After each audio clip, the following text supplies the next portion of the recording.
How's it going, everybody? I guys wanted to show you guys a really cool trade that I had taken today.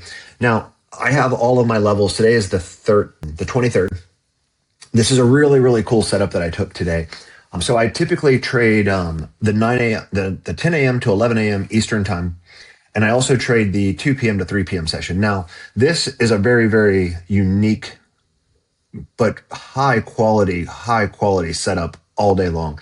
These setups present themselves all the time. So we literally take trades every day, sometimes 6, 7 trades in a day, sometimes only one or two. It just depends on how the market is moving and how the price action is letting us do that. Now, that being said, let's dive into this. So if you're interested in learning from how I trade, please click the link below, like, subscribe, all that shit. You know what to do.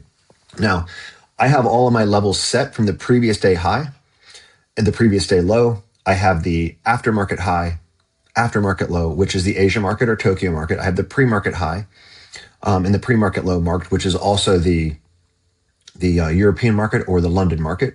And then I have the previous day open and close. Now, the previous day open and close sometimes is very relevant and other times it's not. The way I use the previous day open and close is to kind of gauge where the market was an up day or down day and what that candle would look like according to if it was a bullish day, a bearish day, if it was a doji candle, the market was undecided on the big picture, right?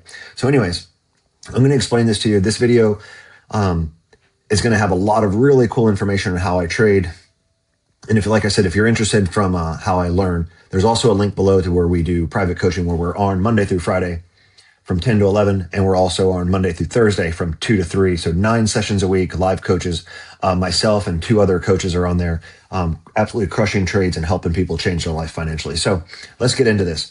I do not have my support and my resistance on anything at the moment. Now, this is what I want to show you all that was made this trade super special. So SPY today, which is the only ticker I trade, it comes up, the all-time high on SPY is 712.39.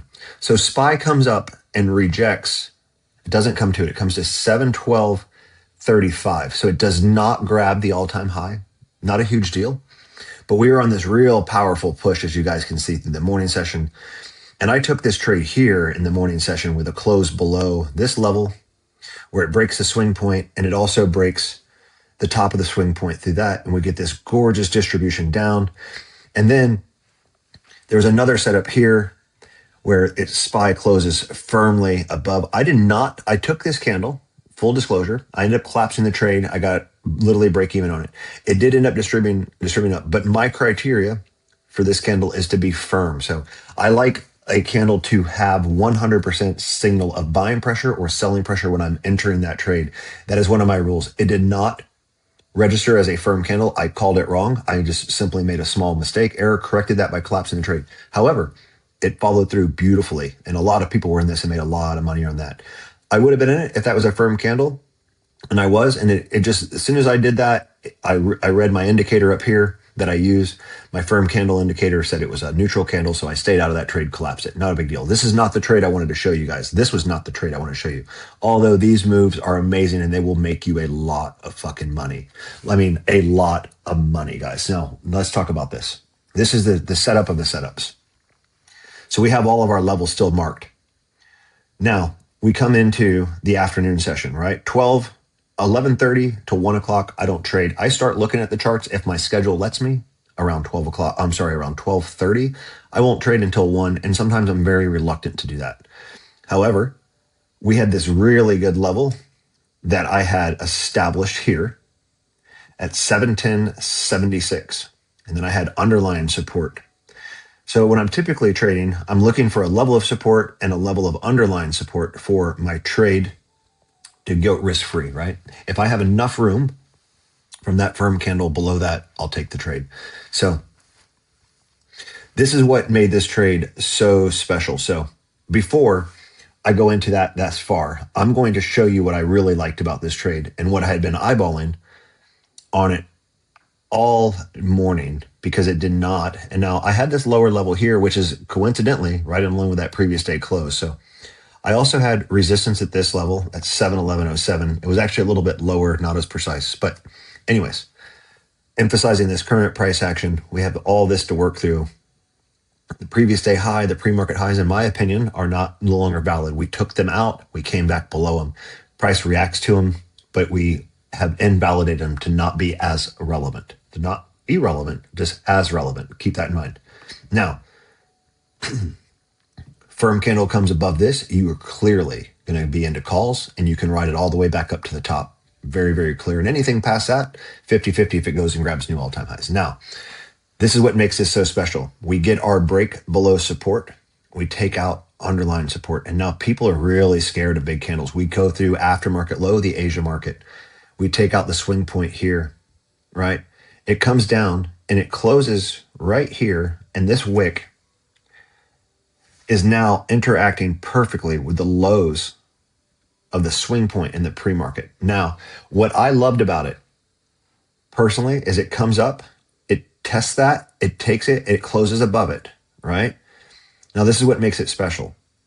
So now you get this candle here, you're in it, firm candle below, you get this massive distribution candle, 709.26, all the way down to 707.93. This is a monstrous trade if you were trading options. Now, the way I trade is I typically look for taking half of my positions off at 8 to 10%. Maybe 12% if the SPY allows that to happen and the contracts are moving favorably. Then I take a quarter of my positions, and 1/4 of those positions I will take off at somewhere between 12 and 15%. And after that, 12 to 15%, I'm looking to get my trailers to 17% plus. So that is my goal. The system was built around selling in full at 17 to 20%. My goal, and what I have changed that really helps me put the math on its head and make my portfolio really grow fast and accelerate that, is to get those runners to 17%, but when it allows 25, 30, 35% runners, all the better. And then what I do on top of that is I always leave what I call stragglers behind. So in those stragglers, I'll leave somewhere between 10, 15 to 20 of them at break even and see what happens to them.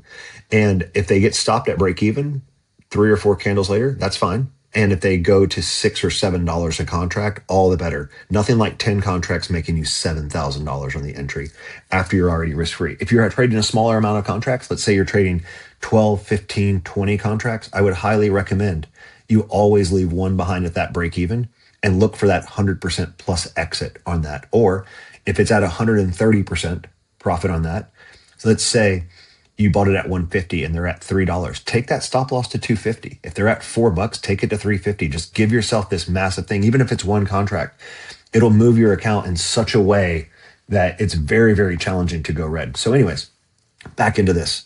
This is what I wanted to talk about. So we get here, we get this massive distribution down, bam.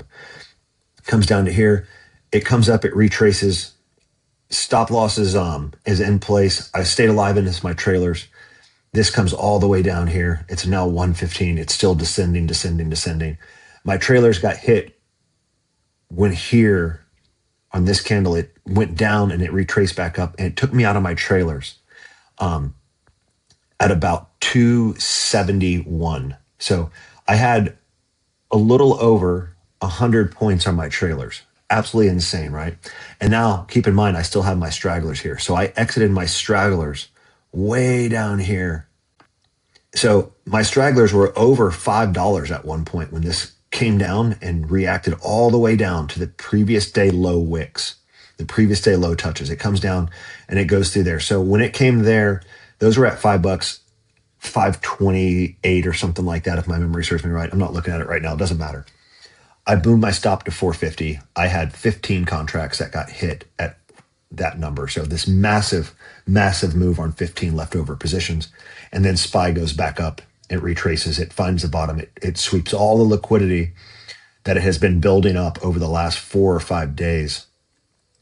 All that liquidity was gone. Now, this is what I really want to talk about that makes this topic so special. I only trade the 5-minute chart for my entries. I look at the 1 minute and the 2 minute for confirmations of my thesis. I do not use the 2 minute. I do not use the 1 minute for my entry. I only, specifically, only use, and I say this again, I only use the 5 minutes for my entry. Now, let's zoom out for a moment and keep up with me here, guys. If you circle back on this, look where my overarching resistance is at. 712.18, right? Now, these numbers are not precise, but they don't need to be. So if you look at here, at the 1300 time frame on Friday the 17th, and then you look at the pre-market here at 725, that's a double top. That is bearish selling signals all day long when it can't take that out. Now, here it comes again. We come all the way down here. We knock out this previous day low. We knock it out again today. Now, we have like this consolidation zones here. You can see it. I'll zoom in on it a little bit. This isn't really relevant to what I'm talking about, right? But this on a big chart, this is super important, guys. See this consolidation area here? We know we have to anticipate. We have to anticipate reactions to the previous day low touches at 703.11, 702.64, and especially with this in the pre-market from Friday the 17th, before we get this giant push up on the 17th. Market opens up, New York session, and then goes and sets all new all-time highs. Just this massive, massive push on Friday. Now, back to what I was saying. Here's your top out. Market sets all-time highs. Pre-market, London session on Tuesday the 21st. It cannot take that, but it comes really close, right? And then today on the New York session, here's your triple top. It cannot take it, right? So we have 1, 2, 3. Triple top, super bearish. No matter how strong the market is on a 5-minute chart, you can capitalize this and make a lot of money. Now, I don't trade this lunch hour and this 11:40. This is already past my time. However, you get a level here, bam, closes below, distribution down, right through all those PDL touches. Consolidation, consolidation, consolidation. You guys can see this clear as day, right? There's your break. There's this massive, massive ass move. This is the A+++ setups of the century that we look for. And these present themselves way more than you guys would ever think. However, I just wanted to be very, very clear about this particular setup. We have a triple top into all-time highs. We have a very volatile market right now. You take this trade, you protect that with a 10 to 14% stop loss. You're in this trade here, right? So what you'd want to do, you don't need to protect all the way back up to this underlying support. You don't need that. What you need is a stop loss that you're going to place on the chart that's going to protect this area here at 709.94. And because of the way contracts move, you'd probably try to protect 710.07, right? You protect this level here off this chart. If it comes back there, it's going to retrace, stop you out. Your thesis is wrong, no problem. Big deal. Live to fight another day, find another setup. However, this trade comes in, it grabs its momentum, and it just dumps off a cliff, like all the way down, all the way down. Gorgeous setup. Move of the week, in my opinion. If you were in this trade, you made a lot of money on this trade, percentages, dollar-wise, or both-wise. So anyways, if you guys are interested on how I trade on a regular basis, please click the link below, like, subscribe, comment. Be more than happy to answer you guys' question. Thanks all for listening. See you guys.